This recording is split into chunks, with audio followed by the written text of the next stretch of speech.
Hello, everyone. Welcome to the Arseholics podcast on Sunday night. You haven't got Mize tonight. You've got just me and Aaron, and so you got the best two.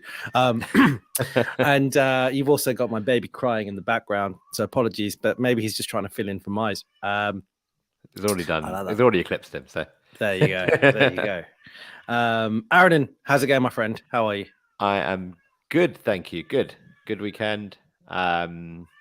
Watched the game through suspicious means, and it was enjoyable. We got the win. Very happy about it. Looking forward to talking about it with you.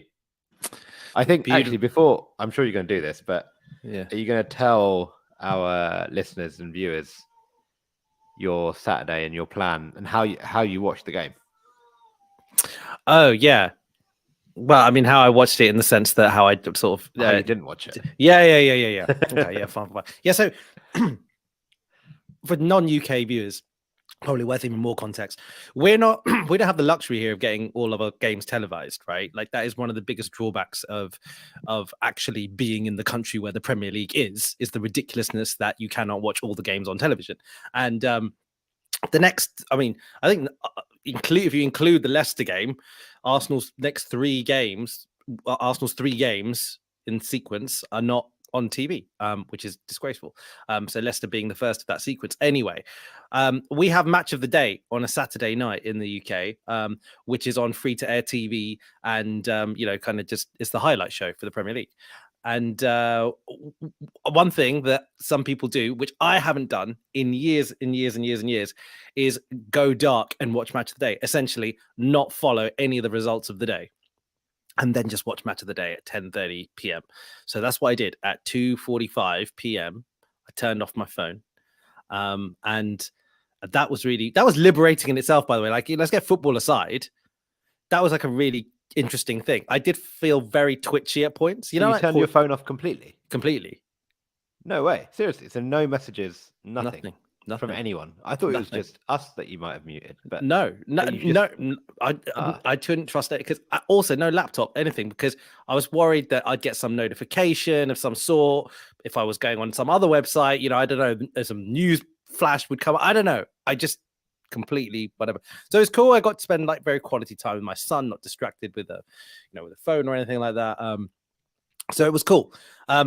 So the funny thing was, which I think might be a bit of what you were alluding to as well, was that I was sitting on the couch. It was Arsenal were probably playing at this point, probably about half an hour into the game, and then my wife and I were about to start watching TV, and she had the baby on her lap. Baby's kind of falling asleep at this point. And she wanted her glasses, but she didn't want to shout over to me. So instead, she signaled to me that she needed her glasses, and she did the Trossard eye glasses, whatever. I don't really know what his celebration is trying to signify, but everyone knows what I mean. The Trossard celebration. Yeah. And I was like, oh my God, Trossard's blatantly going to score. So when I watched Match of the Day, dude, and Trossard smashes one in to open the scoring, properly legitimate goal, which was, chalked off. I mean, I thought Gemma's got some kind of, psychic power. Yeah, X-Men levels. I was so impressed. Either that or she was watching the game on the sly whilst you were... There was a chance with the baby. Yeah.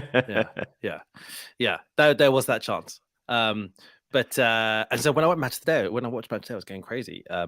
But so that was really cool. It was a good experience because I also just really, really shat myself when at the beginning of the Match of the Day, they always announce the order of the games.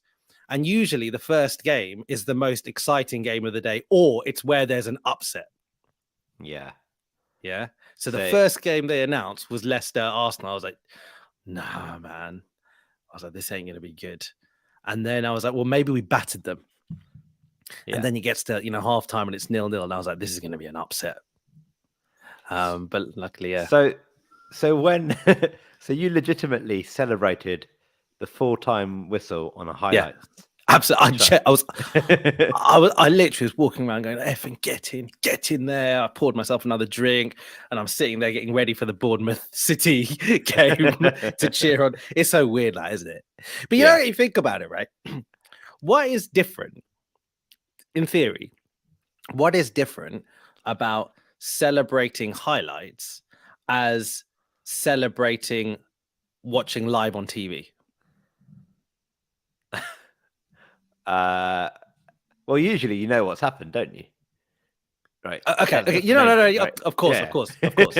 Yeah. So ignore that bit. Ignore the fact that you knew what happened. My point is, I think what you were sort of alluding to is the fact that I was celebrating something which happened hours before. Yeah. So you were like Yeah. living. It's like, you know, when you like have Sky Plus and you just leave something on pause. Have you ever done this? Like sometimes you leave like Yeah. a football match on pause. I completely and then you forgot, and then you realize actually you've been watching the whole game like an hour behind everyone else. That's like in the WhatsApp group when you guys are WhatsApping. I'm like, how do you know this has happened already? Yeah. Well, just imagine you're watching on a stream, but it's really delayed. That's basically the experience you had, but about 10 hours later than everyone else. Yeah. But yeah, exactly. Cool. But then we might as well jump in. Like, what did you think of the highlights? I mean, it wasn't incredibly extensive because what happened was the first highlight that they showed was a passing sequence, and the first bit of commentary they said is, well, for all Arsenal's possession, they have not created anything of real substance. So, you know, when they said that, I was like, all right, well, I guess we've been dominating the game.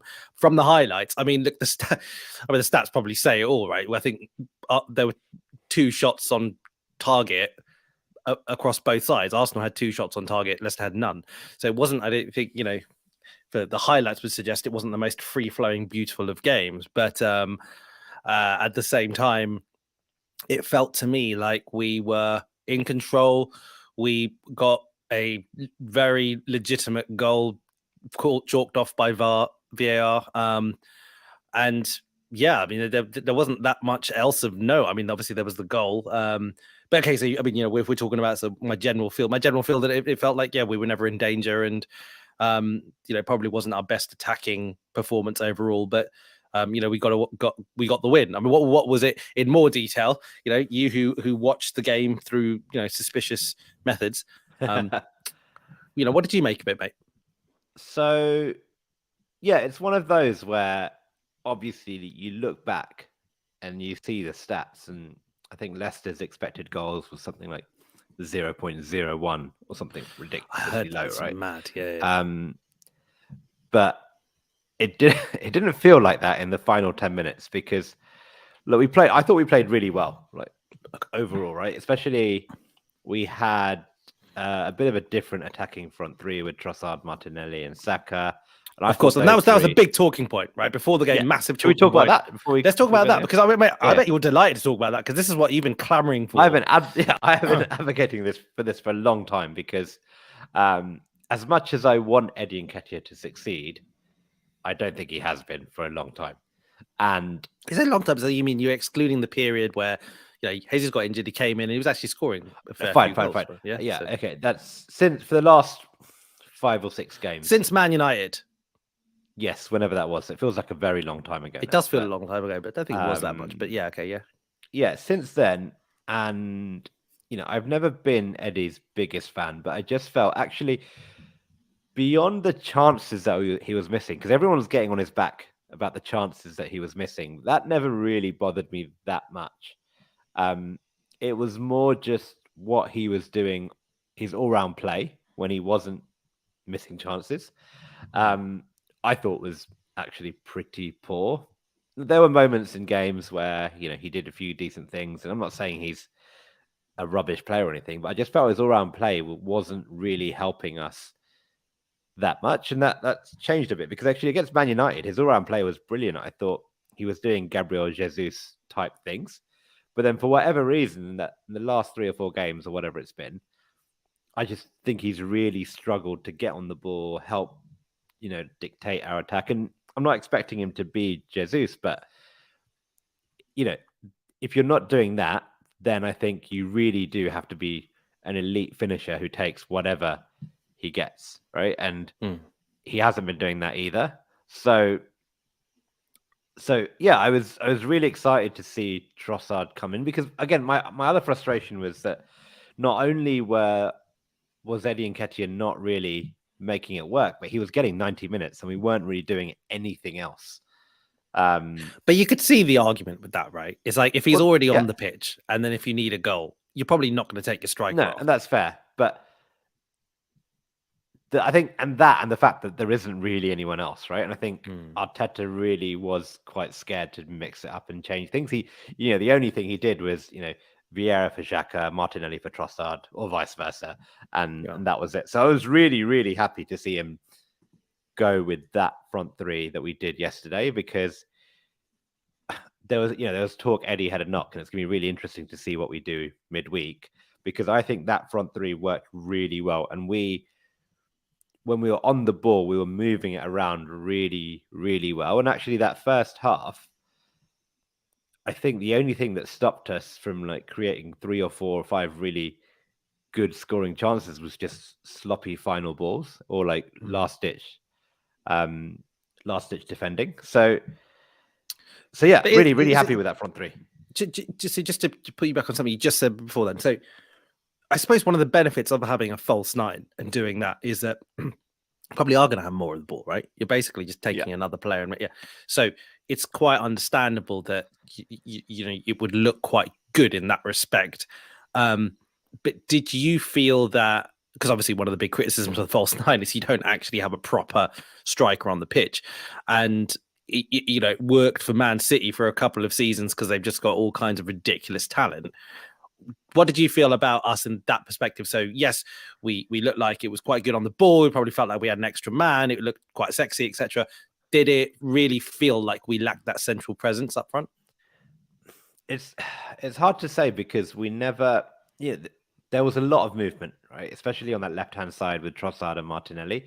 There was a lot of movement. There was a lot of interchange, and I actually thought Martinelli got in some really good positions, but just lacked that final ball, where actually Trossard was in the box, or Odegaard had gone into the box, or Saka had gone in at the far post, and we just couldn't connect. So I don't think it felt like we were missing a striker, because actually I think, a lot of the time, not to double down on this, but a lot of the time when we've been playing with Eddie, it did feel like we were missing a presence in the box.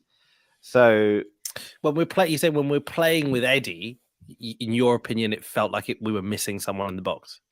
It felt like with Eddie, it just felt like unless he was given a really good chance, or there was a little bit of a scrap in the box and he got at the end of it, I felt like, I think Eddie's never going to make a defender's life difficult, in my opinion.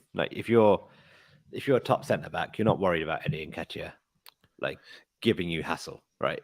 Is that more that you're not? Yeah, he might score. He could score, and he has scored, right? He scored against good defenses, but you're not. He doesn't make your life difficult, I don't think. But actually, I think our movement made the Leicester defense worry, and we, I think, gradually wore them down. And the quality of chances, although they didn't come, until quite late on in the first half, and then again in the second half, I felt that that Leicester defense looked troubled the whole game, and it was just down to our lack of real cutting edge, the fact that we couldn't find that final ball. And otherwise, I just felt like if this clicks, it is going to click, and we could really, really kind of completely batter a team. Okay, so you did feel that despite it being like a false 9 system, it was a case where if we had got the final ball, it did seem like from a numbers perspective, there are enough people in the box to put these things away. Obviously, that's the criticism of the false 9, isn't it? You've got no one who's naturally playing that central, normal 9 role of being in the box, being able to get on the end of things, which is like, what you're talking about, Eddie. You're saying that, and rightfully, I agree with you. Eddie is that guy. He's a sort of striker that he's going to be a box striker, but in the kind of anticipating and, will try and get on the end of things. He's not, like you say, the striker who a defender is going to be like, oh my God, I'm going to have this guy dribbling at me and it's going to be really annoying and I'm going to have to concede a penalty or something. Do you know what I mean? He's not that guy. Yeah. He's not that sort of striker. So I totally agree with you. But, it's interesting that you say that despite then us taking him out the team and therefore gaining something in the build-up, you still didn't actually feel that we lacked in terms of numbers in the box. And I think that's probably quite a key that I think Arteta will probably walk away and think that the experiment was probably a successful one in that respect, right? Yeah, it'd be really interesting to hear what why he did it. Was it because of this rumored Eddie knock, and he was like, "Look, we have no other choice here but to play this," or was it a deliberate tactical decision, or was it actually because he felt that Eddie has been lacking in the last 2 or 3 games? Probably a combination of all three, if you believe the rumors that he was carrying a knock. And that's why it's going to be very interesting to see what we do in these next 2 games. I suppose one of the things could be that one of Arteta's strengths and Arteta's Arsenal strengths, what it seems like, is that they have the ability to change very small things about what they do in game. So it seems like they've got a brilliant understanding. Arteta can just, do some kind of crazy code, and all of a sudden something very subtle changes. It can be the direction at which people press. It can be the pace at which they press. So it can be that something that minute. It might be something a bit more structural, but they're brilliant at doing that. And I wonder whether this is just another thing where Arteta said, this is another sort of system that I want to be able to try to see that sometimes in game, maybe I'll need to move to something more like this, because he's up against, and we'll talk about this in a bit, we're going to come up against Everton shortly, right? And then we're going to come up against Bournemouth afterwards. These two teams aren't going to come to the Emirates and play expansive football. They're not going to sit there and go, let's go toe-to-toe with Arsenal. They'll lose every day of the week.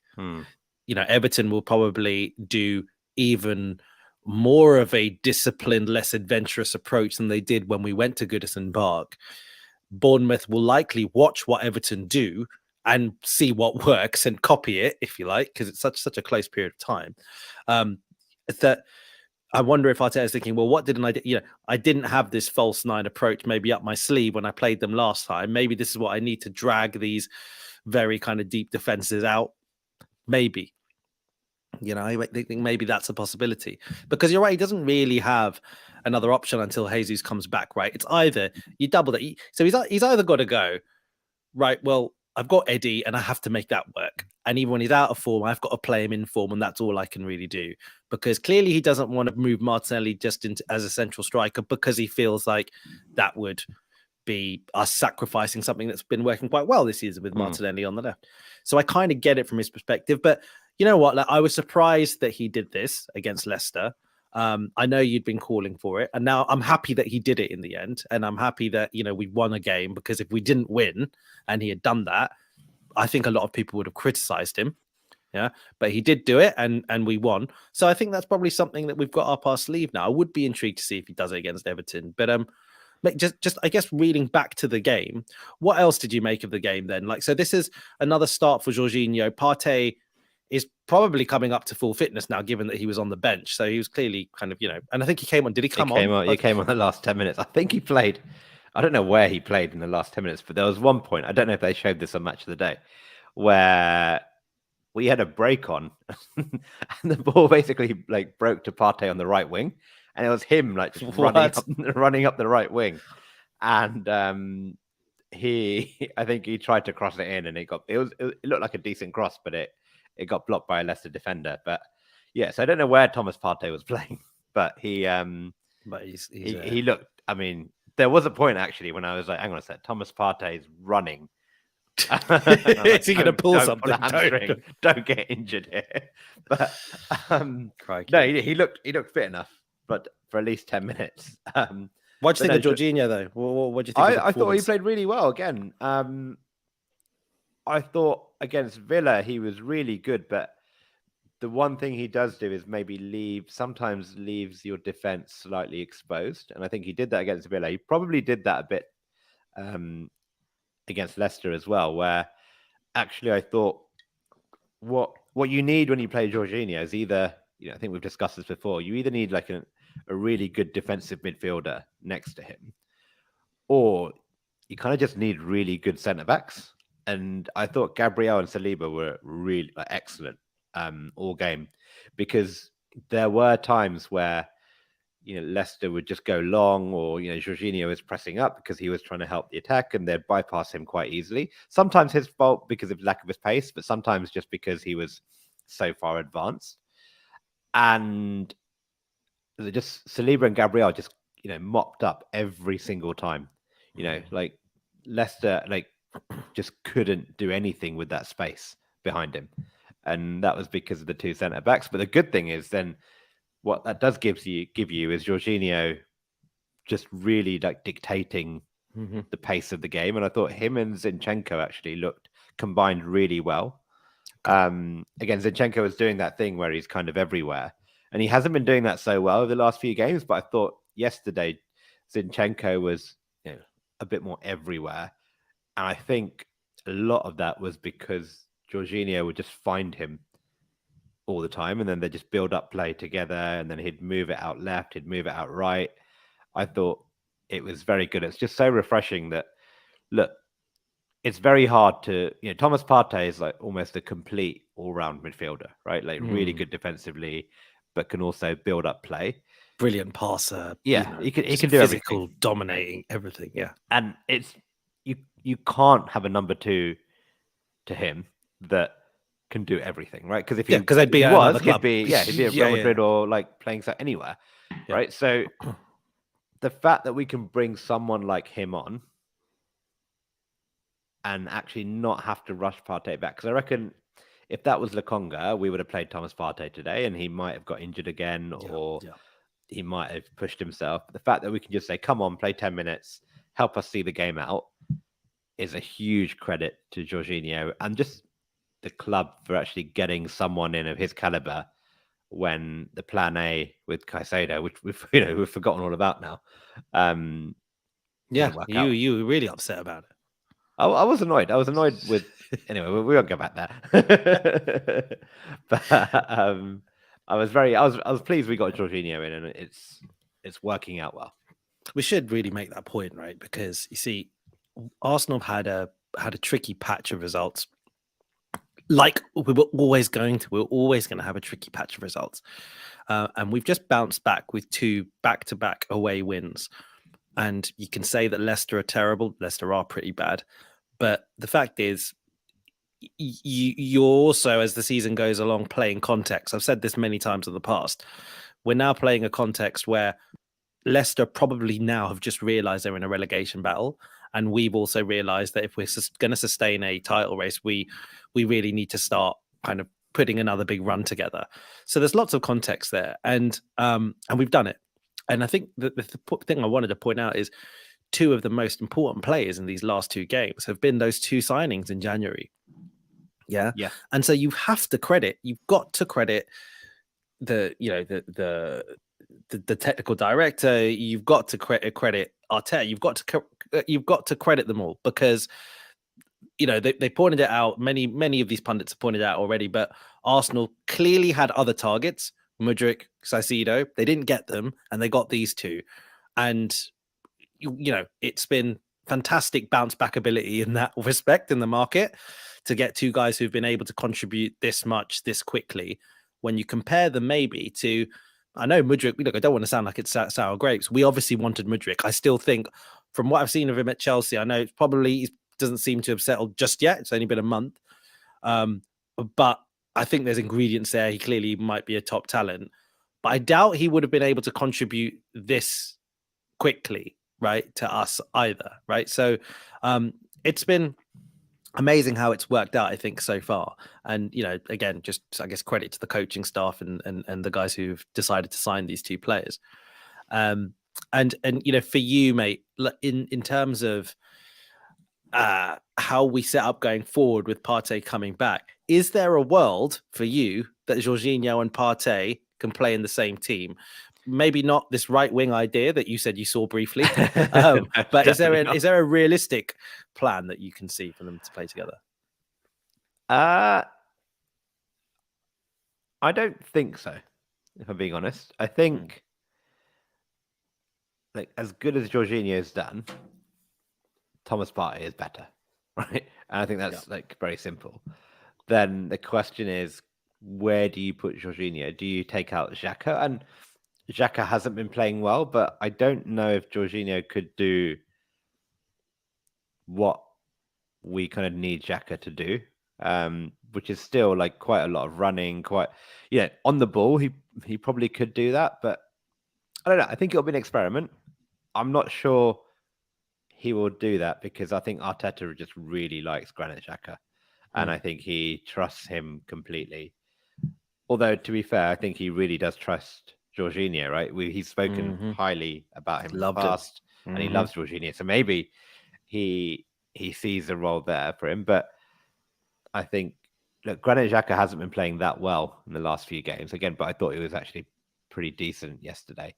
But Arteta continues to play him, and he's got options there, right? He's got Vieira. We could even play Zinchenko there, but he's stuck with Granit Xhaka. So I think, like you said, maybe there are some tactical nuances against a bigger, if we're playing in, away at the Etihad, for example, could we play maybe two deeper midfielders and then play Odegaard up front? But I think our system is quite well defined now that I don't think he will. Well, I said it was quite well defined, but then we go and play a false nine yesterday. So what do I know? So I can't see it happening, and I actually think there's no real need to, right? Like, we signed Jorginho as a backup and to play and essentially take minutes off Thomas Partey. Yeah, because Thomas Partey has quite a concerning ability to stay fit, if I'm being honest. So, look, we've got the Europa League coming up. We've got a few games where hopefully we can build up a lead and we're not just hanging on to a 1-0. If we're 2-3-0 up in any of the games coming up, just take off Thomas Partey, give him a rest, and just play Jorginho, and we'll still play well. And that's good, right? We've got a few of these players now who can do that, right? Players like Smith Rowe, Vieira, Jorginho, Tierney, they're all players that can take minutes off first team players so they don't get injured, because we're going to need them later on. Totally agree. So I think your point is spot on about the fact that we've got lots of games coming up, right? Yeah. So at the end of the day, we don't need to think about necessarily, maybe we should be playing Jorginho and Partey together or anything like that. They're going to get plenty of games, both of them. You talked about Xhaka and the faith that Arteta has in some of the players like him. Vieira is an interesting one because Arteta is, I think the week before last, Arteta talked about the fact that changes are going to come. He sort of mentioned that. He said words to the effect of, I'm going to have to start giving people who deserve it some minutes. And just before this game, I think it was before, maybe even just after this game, he singled out Vieira. I don't know if you saw his comments, but he basically just said that Fabio Vieira is now making it extremely difficult for him. He's basically adapted. I didn't see that. Yeah, he singled him out. He basically said he's got to that level now where he understands the league and he understands what's needed from him. And he's giving me a real selection problem. And I mean, I was intrigued by that because for many reasons. One, well, what does that mean? Does he think that is he looking at Vieira and thinking, maybe I'll start you over Odegaard? Don't know if he'd do that. Or is he thinking about Xhaka because, that's where he's come on as a sub more recently. And I suppose in many ways, in the same way that we're thinking Partey and Jorginho can sort of help each other out workload. Now, I wonder whether we will start seeing Vieira in that Xhaka role, helping that workload, because you've got ESR who's, now fit, who could take workload off Odegaard or one of the wingers as well. So I wonder if we do see more about Vieira in that 8. I mean, what do you think? Would you welcome that? Because I know you've said in the past, previous to the last maybe couple of games, that you haven't really seen it from Vieira yet. You don't really know what he's capable of, and whether we can be relying on him. What do you think? Yeah, I'd be interested to see. I mean, it's very encouraging if Arteta thinks that, because I'll openly admit, except for glimpses, Vieira, he's a moments player, right? So he'll kind of drift in and out of game. Then he'll just do something crazy. Like, I think in a City Cup game, he kind of, did he set up a goal, or did he come in with some really good moments there? Or in another cup game? That was when we played Oxford. Who was it? In Oxford, he had a good cross to El Neni, and then he scored. But I suppose recently against Villa, he got the assist for the third and fourth goal. Yeah. So he's shown moments. My concern is more, can he do that consistently for, if not 90 minutes, for 70 minutes when he's on the pitch and he's starting? Hopefully, if Arteta thinks he can, it's encouraging. I just haven't seen it. But look, we paid like £30 million for this guy, so which now feels like in the new context of the market is nothing, is it? That's true. It's bargain now. But for us, that was a sizable outlet. Like, he was one of our big signings of the summer. Yeah, he was. So we obviously had a plan for him. I remember, I think it was Edu saying, Vieira can do things that no other player in the squad can do. He brings like very unique qualities to the squad. So I'm really intrigued to what those unique qualities are, because I haven't, he just hasn't really kind of caught the headlines just yet. Yeah. Which is okay because we've got the squad to like mitigate that for now. And that's okay. But at some point we'll need him, and he's going to have to step up, and I hope he can. Agreed. Just a couple more, things on the game itself. So we did only win 1-0. The goal was scored by Martinelli. It was a nice link up between Trossard and Martinelli. It's nice to see Martinelli get a goal, right? Obviously, he got the goal against Villa at the end of the game. So it is 2-2 for Martinelli. But obviously, the goal against Villa, that was a bit of a random goal, right? Like, it's, he's like, it's probably the easiest goal he'll score in his career. But this was nice, wasn't it? Because I think there'd been a feeling over the last couple of months that, Martinelli, who probably started off this season as, you could probably say, arguably like our most potent attacking threat, then sort of tailed off. Luckily, Saka kind of stepped up. But Martinelli had been struggling a little bit, and people had been saying, is it because he's, playing with Eddie and they don't really work so well together? It's nice to see him score a more organic goal, right? And slightly concerning at the time when he scored it, when he went down injured. What did you think about his performance, and what did you think about that goal?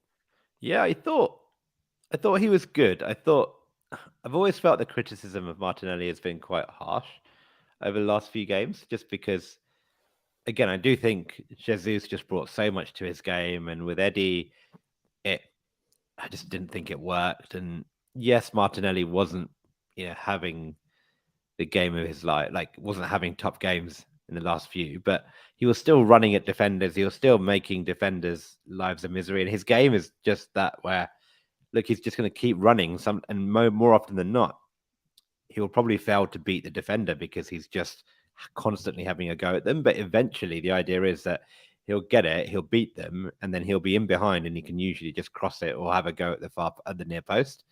But no, I thought, again, actually, in that first half, he got the ball a lot, and it was a lot of that, actually, like him trying to beat a defender and maybe failing, or there was one point where he beat the man, but then just the final ball was awful.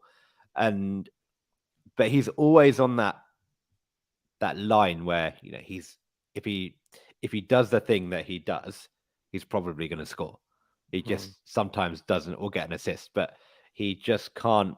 He just wasn't working out for him in that first half, and then like really good play with Trossard, and he just found himself in a little bit of space, and I thought the finish was excellent. So fair play to him. Yeah, agree. And I hope he continues that form. Speaking of form, like, we haven't really kept clean sheets for a while. But we did yesterday rather. And just a shout out, I guess, to our centre backs, because you see, one thing I was thinking about is Arsenal may not finish the season with the most clean sheets. We may not finish the season with the lowest goals conceded, but we may be pretty high up there. And the team that's probably likely to beat us in terms of kind of goals conceded is Newcastle, who play an incredibly stoic style of football, right? Where they are pretty defensive, actually, overall. And they come to teams that are, better than them, and they are incredibly disciplined. It was incredible what they did when they came to the Emirates, right? So you have a team like that who may end up amassing kind of the best kind of the best defensive record.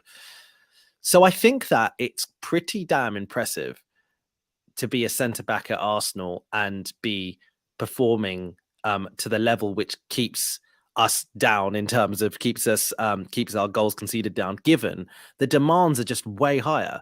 Our centre backs are required to do so many more things in a game than a Newcastle centre back is required. They are starting play, they are trying to calculate various angles at which to transition the team through. They are, it's at a pace. They're recycling. They are playing high up. They are, it's really, really kind of complicated things. It's a bit like when Pep Guardiola talked about John Stones many years ago, and people were criticizing John Stones, and Pep sort of said, "You don't realize how hard it is to play centre back for me." And it's very similar when you're playing. This is Pep Mark II, really, isn't it? So the demands on our centre backs are huge. We should really shout them out, right? I think, because even though Saliba was getting a lot of praise because of the fact that he's young and, just this exceptional talent, Gabriel has played so many games consecutively for Arsenal. And yeah, he has some shaky moments every now and again, but overall, he's been a bit of a colossus, hasn't he, mate? Yeah, I love Gabriel. I think Saliba has the fan base, but Gabriel is like just that guy who's been there, like just staying, like his ability to stay fit especially for Arsenal is a huge quality in itself. And the fact that he's pretty much played 2 seasons consistently without missing a game or something crazy.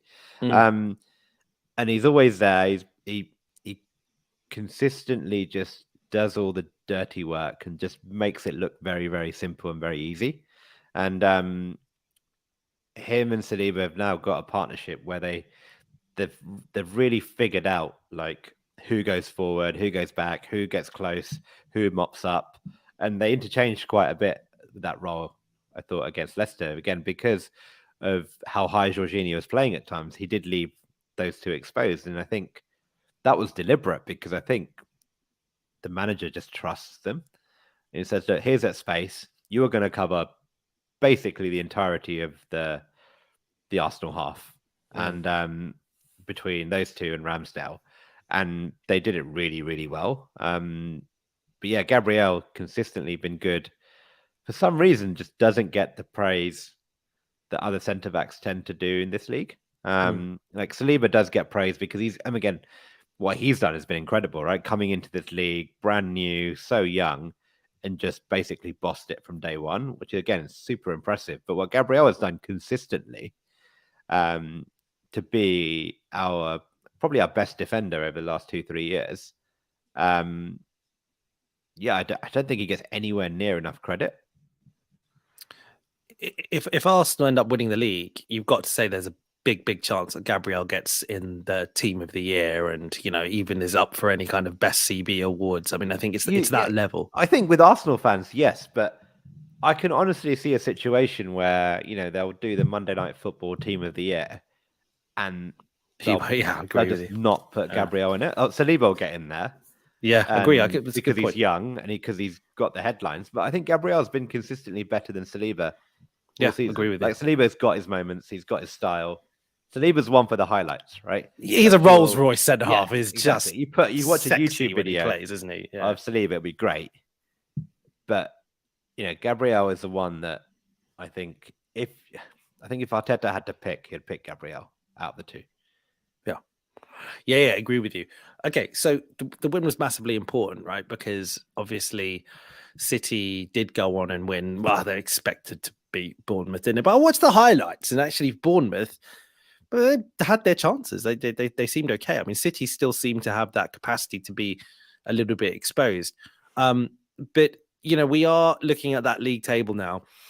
The 2 wins have been really, really helpful. We are played 24, 57 points. City played 25 with 55 points. So there's a 2-point gap that we've got with a game in hand.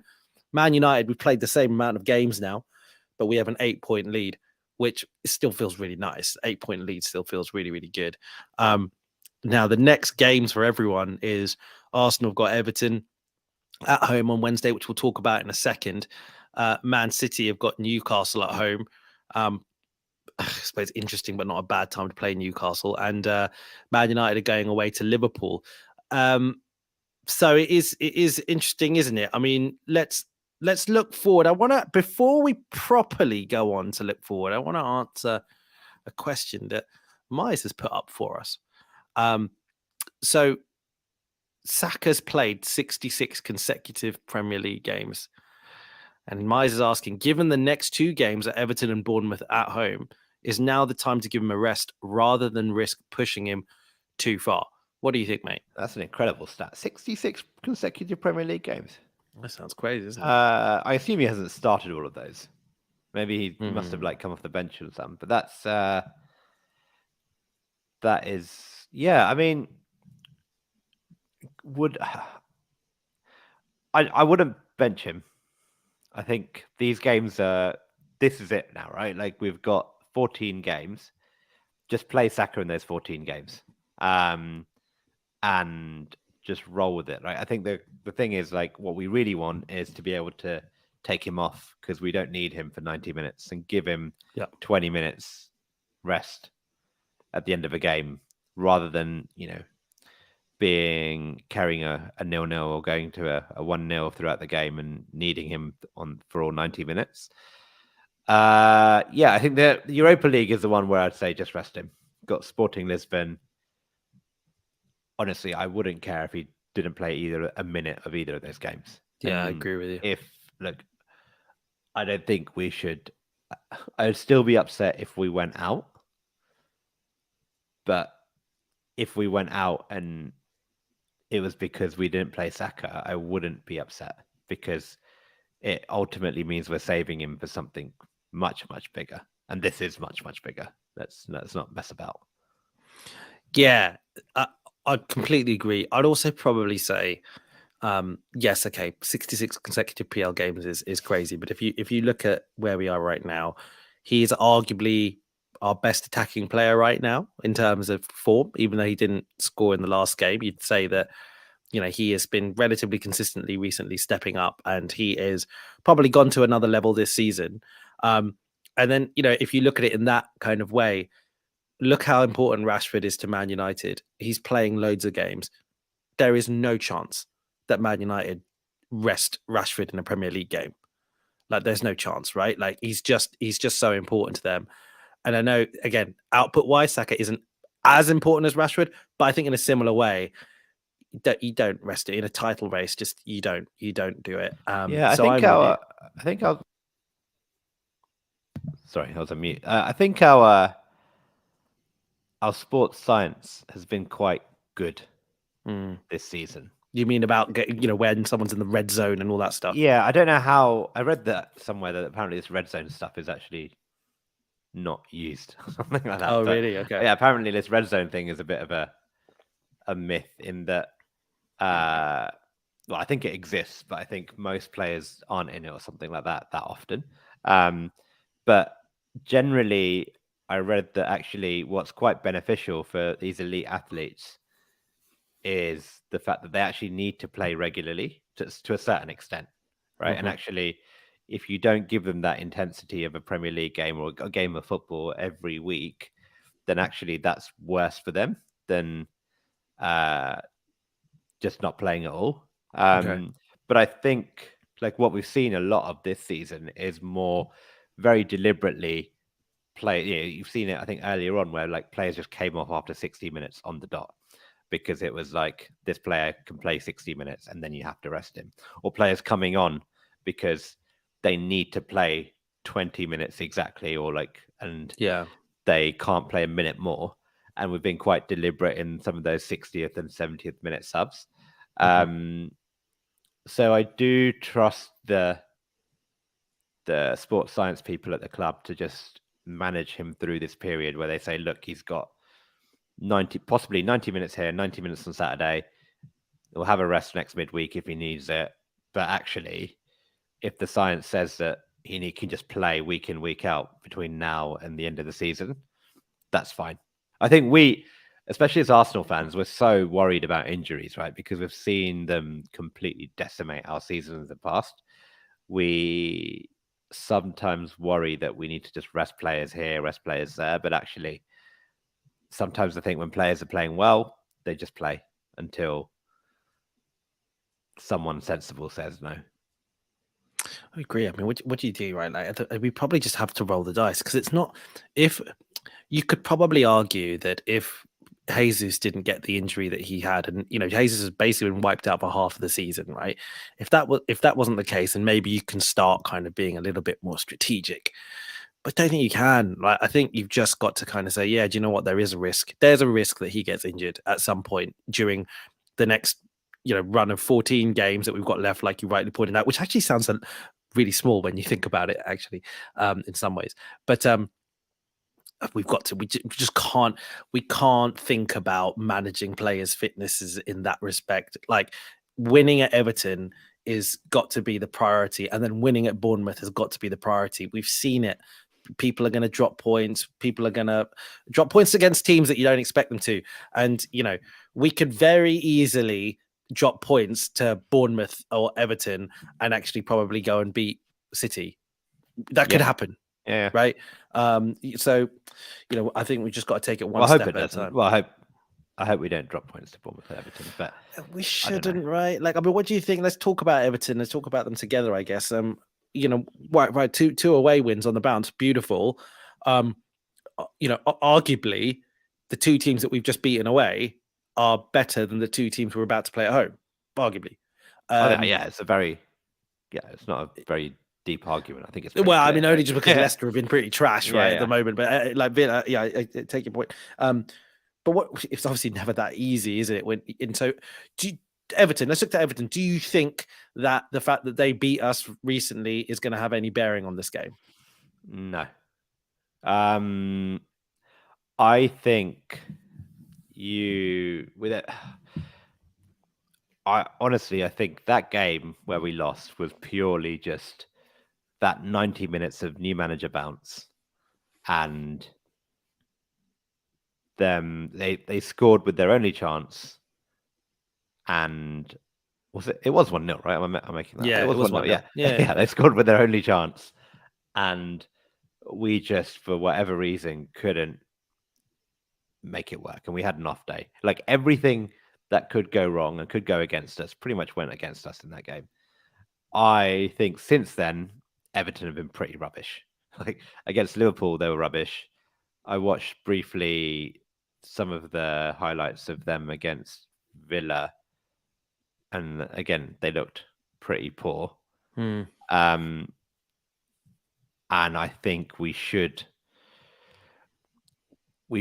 hopefully beat them pretty comfortably. Like, it'll be tricky, right? Because they'll do exactly what they did against us at Goodison, which is double up, sit deep, try and get something from a set piece or on the break, or just hope for a mistake from our defense or something like that. But actually, what will happen, hopefully, is that we're just too much for them, especially at home. It'll be a Wednesday night game under the lights. I'm hoping it'll be pretty straightforward for us. Optimistic. Yeah, what do you think? Yeah, I mean, everything you've said logically makes sense. Yeah. I think that my worry a little bit is probably that if they play a very disciplined low block, then we just have the same challenge that we do every time we play someone who does that. And I think you're right in the sense that when we played them at their park, it was very, very much a new manager bounce field. Totally agree with that. I think coming to the Emirates is a different ball game, with the atmosphere at the Emirates, evening game under the lights. Like, it'll be, it's not the same. I think Arteta will be very good in his pre-match team talk to just say, you got to go get revenge on these guys, and he will fire them up properly, I think, for that. I think the one concern I have is that if we are playing a team that's going to low block it, you probably aren't, again, going to get that many chances.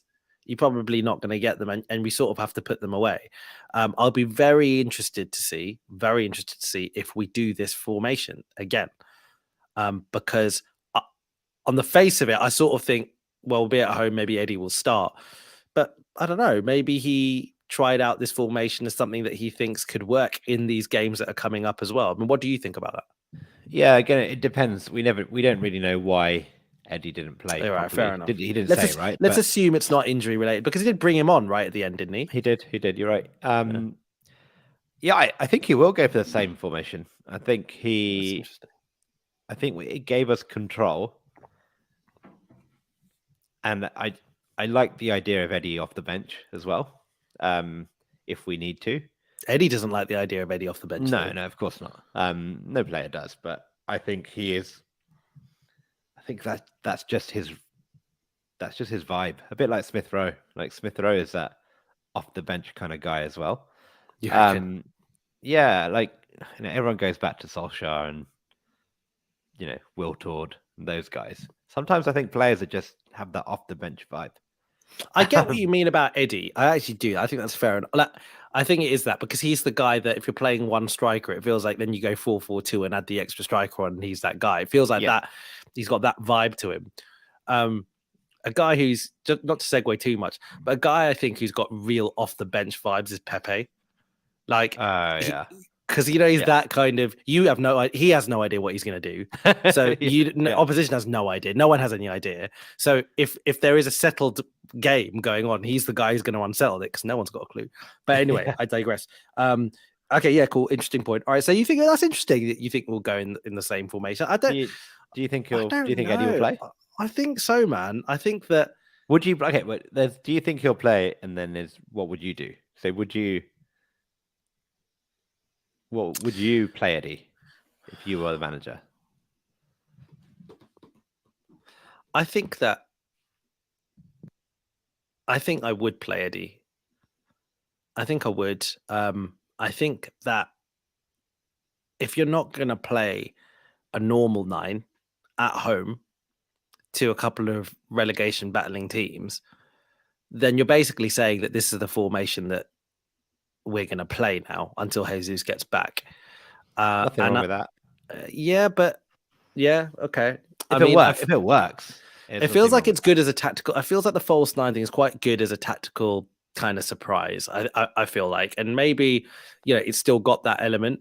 But if you are Everton, and if you're it's different because when you go Leicester away, like even though Leicester are rubbish, they're still at home, so they probably think they've still got to do something by way of dominating possession or whatever.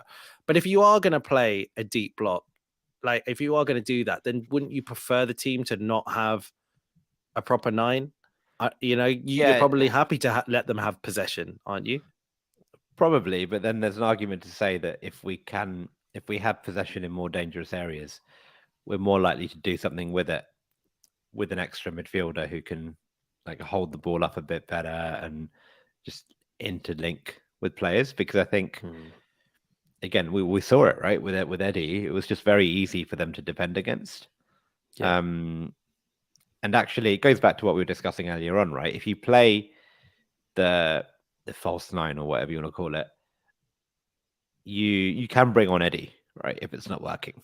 But if you've got Eddie up front, it's very, very difficult to say, look, we're chasing the game, to take off your only striker and just be like, we're just going to go 1-0 down. We're going to take off our striker and then not have a striker for the last 15 minutes.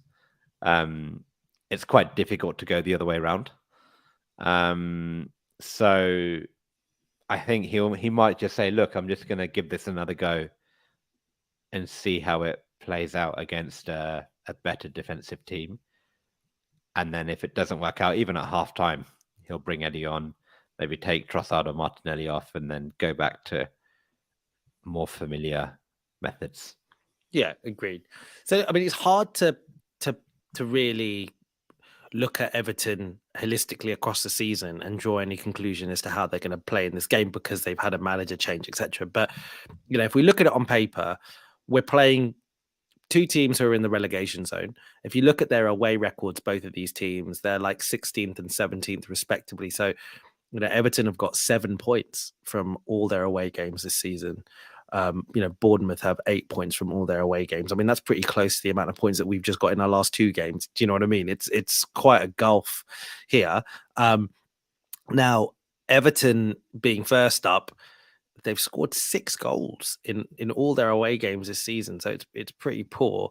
But equally, their goals conceded isn't actually that bad. They've conceded 16 goals away from home this season. To put it into context,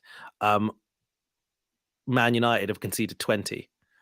Tottenham have conceded 20. Do you know what I mean? So they do seem to be okay at defending away. So if there is one of these two, because by contrast, by the way, Bournemouth have conceded 32 goals away from home this season. I mean, that is the worst. Yeah, that is the worst. So that is the worst in the league. Nottingham Forest have 29, but then it's not. Wow, so taking that into context, we've got you probably argue that Everton are probably going to be the team that are going to be able to kind of deep block it better. But really, what are you going for in this game? What do you think Everton will be, and what do you think Bournemouth will be? Because just for context for listeners, we probably won't be able to record after the Everton game, before Bournemouth. So we are doing a double whammy of predictions. So I reckon we will beat Everton 3-0. Ooh. And I think we will beat Bournemouth 4-0. Wow. So false nines in both games, yeah? Well, I don't know. Yeah, go on. Yeah, false nines in both games. And yeah, I think Eddie might come off the bench and get goals in both of them. I can see that happening. Because he has bench vibes, like I said, or off the bench vibes. But yeah, I think there'll be 2 comfortable wins. And I think I was taking a look at our fixtures, right? And like you said, we've got a pretty kind run coming up, but I think a lot of people have forgotten just how tricky our December, January and February was, right? We played Newcastle. We played Brighton, Newcastle, Spurs, Man United, new manager bounced Everton, Brentford at home, Man City, which is about as hard as you can possibly get. And actually now we're coming into a run. We're still a good team, and people, we might have lost a bit of momentum, and we've all got a bit pessimistic recently. But now we've got a run of Everton at home, Bournemouth at home, Fulham away, and Palace at home, then Leeds at home. We've got 4 home games in 5 against teams which you should win. Yeah. And that, like you said, we've got 14 games left, right? So they're the 4 or 5. And then you get to 9 games left, and then it's running time, right? That is title running. So what we need to do now, between now and I think we play, Fulham. So those 2, then Fulham, then I think Palace and Leeds. Yeah. And then it's Liverpool. Before that Liverpool game, I mean, again, who knows what Liverpool are going to be like, but on this form, we should be beating Liverpool as well. Anfield. Yeah, I know what you mean. Okay. Yeah. But we've basically we've just got to stay in there, win our games. And then we've got, I think, a very tricky period towards the end of April, May, where, we'll find out what this team is about. But until then, I'm actually pretty confident that we will be there or thereabouts at least until early April. Yeah. I mean, let's think of it. Arsenal should win our next 5 games. We should. Yeah, so do you want to repeat who they are again? So that's Everton at home. Yeah. Bournemouth at home. Yeah. Fulham away, which, yes, could be tricky, but Fulham aren't in a great place at the moment. Yeah. Palace at home and Leeds at home. Yeah. Agree. Right. So that'll be 7 wins out of 7 if we won all those 5. Okay. Yeah. Now, come on. City, respect. Do you know what? If Arsenal win the next 5 games and making it 7 out of 7, then do you know what? However the rest of the season goes after that, however it does, you can't really criticize Arsenal an Arteta or whatever. If City can do it, if we win 7 out of 7 and City can still beat us the title, City or whoever, even United, I don't know, then, hats off, man. Do you know what I mean? That respect.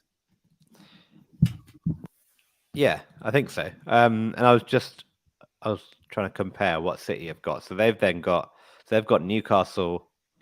So we've got obviously a game in hand when we play. Yeah. So we go back to evens come this next weekend. They've got Newcastle at home. They've got Palace away. They've got West Ham at home. Then they've got Liverpool at home. And then they've got Southampton away. So we would expect them to probably win most of those games. They should win most of them. You're kind of hoping Liverpool turn up. But again, now's probably a good time to play Newcastle, like you said. So yeah, it's going to be tricky, but Yeah, I'm just looking. Their last 2 games are Chelsea at home, Brentford away. So, oh man, I'm just getting nervous talking about it. But yeah, we've just got to stay in it. Stay in it. Keep the gap. At worst, stay within 2-3 points. For us to like not be within 2 or 3 points between now and the end of the season, we have to kind of drop 8 points. That's quite a lot. But So possible. it's possible, But of course. We've seen us do it plenty of times, but we've just got to stay in there, and then you never know. I think that's it, man. Stay in there. And I've said it, on one of our previous podcasts, but we shouldn't. And I mean, it's happened recently. City have flipped above us, and we flipped back.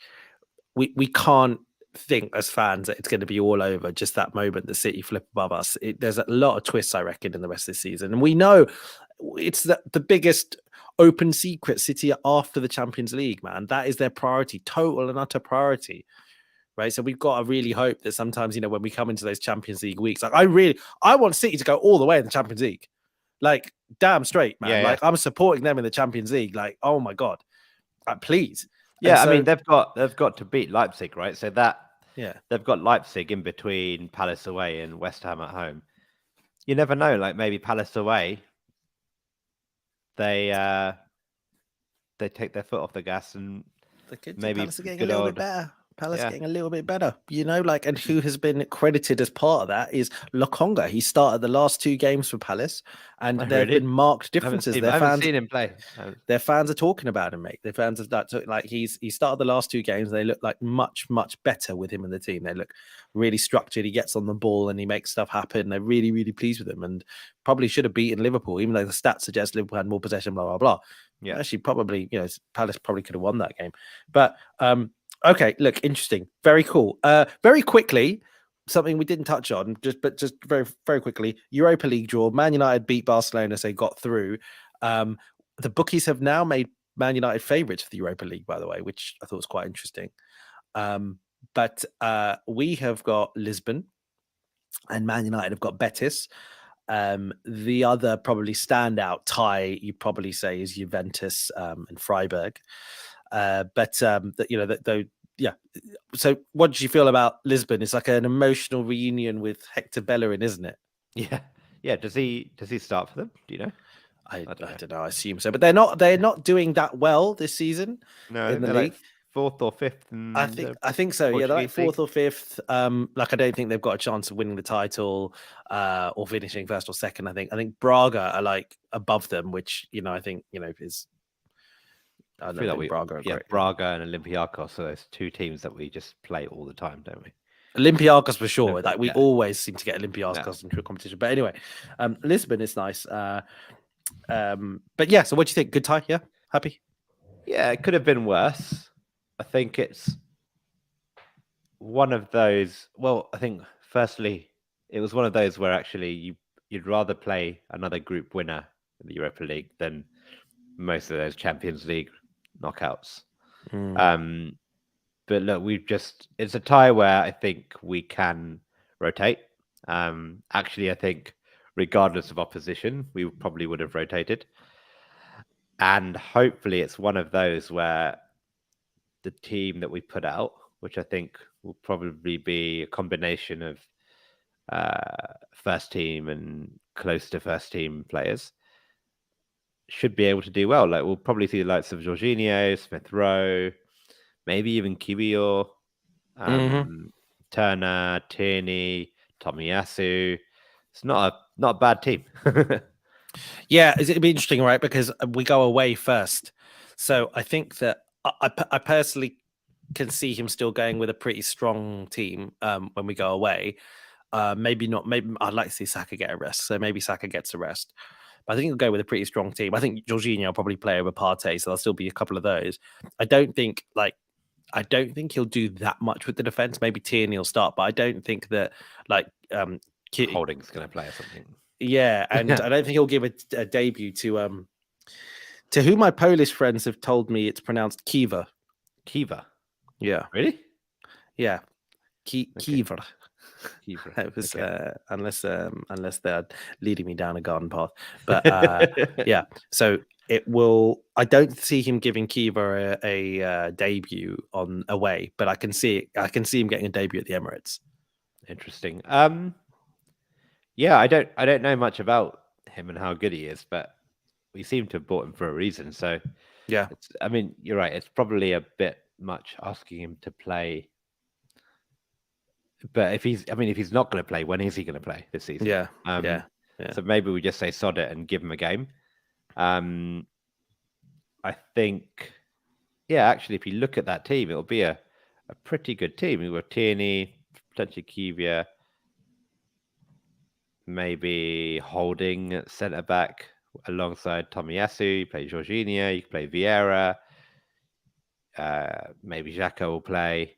You can play Trossard. You can play Nketiah. Maybe even Nelson. That's a handy 11. Bunch. It is. Brilliant, mate. Listen, we are going to be recording next after these 2 home games. So it should be fun. Really looking forward to it. What were your predictions? I don't think we got I didn't give my predictions. Probably quite similar to yours, actually. Like, as much as I was scrutinizing some of your thought process, I agree with it, actually. Although I probably would arguably play Eddie, I think that we will go with the false 9. I think he'll do it. I think they seem to have some rhythm. We won a game, and I think he'll probably go and try and do the same thing and change it up if he needs to. But I think he'll start against Everton with that. I would love it if we won 3-0, like you suggested, or more. The only reason I don't think we will is just because, again, I think the system is probably quite new, and I think we still lack a little bit of, I don't know if it's confidence or something in the final third that hasn't just been quite as good as it has been earlier on this season. So I think that it will be 2-0. I think I don't see Everton scoring, so I think it'll be 2-0. And Bournemouth, in a similar vibe to you, I think I'm not sure if I'd love it to be an absolute like mauling, but I think that we will win 3-0. Not more than that. I was looking at the result. I don't know why it came up. The whole when Liverpool beat Bournemouth 9-0 at home, and I was thinking, yeah, I don't know, like maybe that could, because Bournemouth are weird like that, right? I don't know if you've seen the stats, but I don't know if I've got this right, but they've conceded very few goals at home. Really? Like very few goals at home. Okay. Like, let me just get this because I want to make sure I get this right. I think before the. Oh, no, I better have got this right because this is going to sound so stupid. Okay, Bournemouth. Yeah, man. Okay, so bear in mind that Bournemouth just conceded 4 goals. Yeah, like to City, right? So Bournemouth conceded 4 goals at City. So they've conceded 16 goals in total now, right? So which means that they would have conceded 12. Yeah, like prior to the game. Okay. Yeah. That's like, quite that low, is right? Yeah, I mean, that's good company, man. The season, yeah. Like City have conceded more goals at home. Really? Arsenal have conceded more goals at home. All right. Yeah, like City have conceded 13 goals. Arsenal conceded 14 goals. Like Tottenham 15. Like whatever. There are teams that have conceded less than that, right? Like even United have only conceded 8 goals at home, it seems. But the point is, like, they are very weird like that to go from actually not being so bad, at home defensively to an absolute car crash away, seemingly. Anyway, I probably I don't know. Maybe they'll have tweaked that, right? And maybe they've looked at that and gone, do you know what? When we go away from home and we play really defensive, we just get battered. Let's just do what we do when we play at home, and maybe they will have changed it up by now. But hey, we'll see. Let's see. Very good, very good. Listen, thank you, mate. Thank you for the chat. Really enjoyed it. And everyone, thank you for joining us live. And thank you for listening not live. And we will talk to you soon. Please like, share, and subscribe. We really appreciate all your support. Aaron, and good night. And I'll see you on Wednesday night, my friend. See you Wednesday, hopefully with 3 points to the Arsenal. Absolutely. All right. Bye-bye. See ya. Bye.